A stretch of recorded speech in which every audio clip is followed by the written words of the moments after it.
Okay, Sokran. Twice a week, Adam Weisbrot takes his dog to the Canine Cove Dog Park in suburban Boca Raton for a walk. As long as I'm doing my same routine, I'm okay.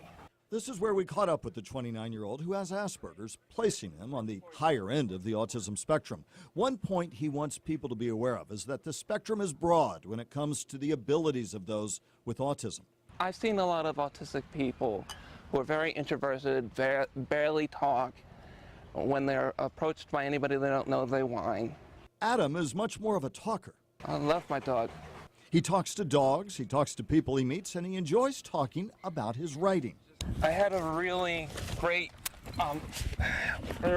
piece of writing for that somebody inspired me to do to describe what it was like to have Asperger's. Adam wants people to know he understands why some are cautious around those on the autism spectrum.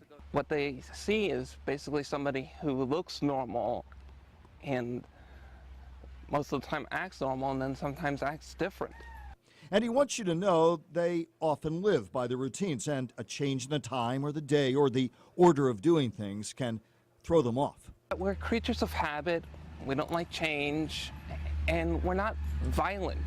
Adam is able to take his dog to and from the park in his car. While that sounds routine for most, it's unusual for those on the spectrum. Like every time I get behind the car, I can't believe I actually learned how to do this, because a lot of autistic Asperger's people don't learn how to drive.